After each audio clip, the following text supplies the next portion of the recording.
लकड़का मौजा के खाता नंबर 85 एवं प्लॉट नंबर 470 तथा 600 के रैयत राकेश त्रिगुणाइत लगा रहे हैं केजरीवाल आउटसोर्सिंग पर बिना अनुमति के जमीन पर अवैध खनन का आरोप। लकड़का मौजा के रैयत रहे वृंदावन त्रिगुणाइत के वंशज राकेश त्रिगुणाइत ने केजरीवाल आउटसोर्सिंग के खिलाफ उनकी जमीन पर बिना अनुमति के कार्य करने का आरोप लगाते हुए कहा कि हमारा यह खतियानी जमीन है जो कि लकड़का मौजा के खाता नंबर 85 में कुल रकबा 3 एकड़ 4 डिसमिल में से 1 एकड़ 99 डिसमिल में केजरीवाल आउटसोर्सिंग जबरन हमारे जमीन पर मिट्टी कटाई कर रही है एवं हमारी जमीन को बंजर बना रही है। मना करने पर झूठे केस में फंसाने की धमकी देती है।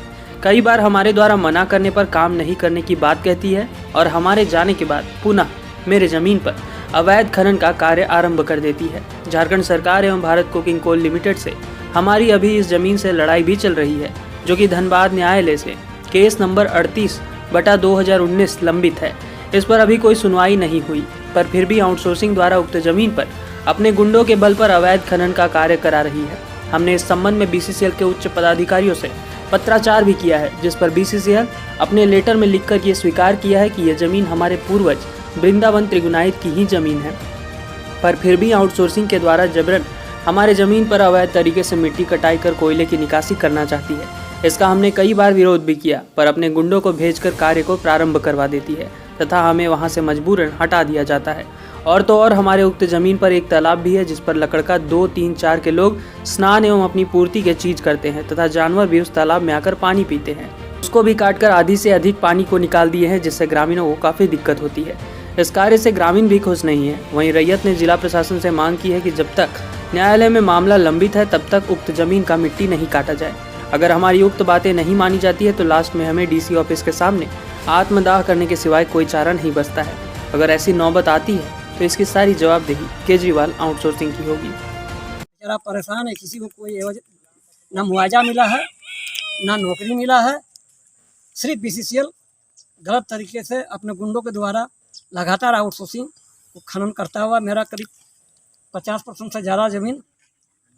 इस जमीन से संबंधित आपके पास क्या प्रूफ है, क्या कागजात है? खतियान है, ये जो आप देख रहे हैं ये मेरा खतियान है जो वृंदावन त्रिगुणाइत के नाम से दर्ज है। अच्छा, ये जो पेपर देख रहे हैं बीसीसीएल खुद चेक के कर रही है, इस जमीन का ओनर हम है। ठीक है।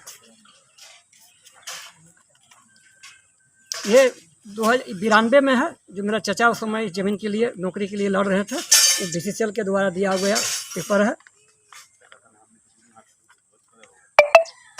ये भी बीसीसीएल के द्वारा हम लोगों को दिया गया था कि ताकि आप नौकरी ज्वाइन करें। अच्छा, लेकिन फिर कंपनी अपने बातों से मुकर गई है।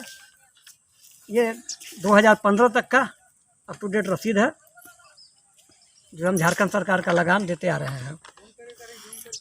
अब मैं सभी से मेरा ये प्रश्न है, आपके पीछे एक तालाब दिख रहा है, उस तालाब किनका है? ये आपका तालाब है? हम लोग का जमीन है। अच्छा, 75% तालाब हम लोग मेरा है और इस साइड का जो कोना है वो दूसरे रैयत का होगा। तो इसमें पूरा गांव आश्रित रहते होंगे तालाब में? पूरा गांव का माँ बहन इसी में अपना नहान धोन करती थी। जो बीसीसीएल के गलत नीति के कारण ये भी तालाब में पानी सूख गया है। अब यहाँ के जो माँ बहन है उनको सही में बहुत दिक्कत हो रहा है। हम लोग गरीब गुरबा गांव के लोग हैं, हम लोग घर में सब में तो टॉयलेट और बाथरूम है नहीं, इसी से लोग काम निकालते थे। लेकिन ये भी तालाब केजरीवाल का जो गलत नीति है उसके चलते ये भी तालाब जाता हुआ दिख रहा है। ये कब्जा कर रहा है वो कौन सा आउटसोर्सिंग कंपनी है? ये डेको कंपनी काम ली है, लेकिन जहाँ तक हमको जानकारी है ये केजरीवाल कंपनी सफाई में भी लगी हुई है। आपको परिचय? मेरा नाम राकेश कुमार त्रिगुणाइत है। हम वृंदावन त्रिगुणाइत के पोता हैं जिनके नाम से एक खतियान है। आगे की रणनीति आप बताइए कुछ। हम तो हर जगह पत्राचार करके थक गए हैं और लास्ट में हमको क्या करना होगा, धनबाद के डीसी के कार्यालय के सामने आत्मादाह के सिवा मेरे पास अब कुछ रह नहीं गया है। मुझे लगता है यह निर्णय मुझे लेना पड़ेगा। हम लोग जितने परिवार के लोग हैं सारे लोग जाएंगे और धनबाद डीसी कार्यालय के सामने आत्मादाह करेंगे। नहीं तो डीसी साहब से मेरा अनुरोध है वह मुझे मतलब इच्छा मृत्यु का आदेश दे।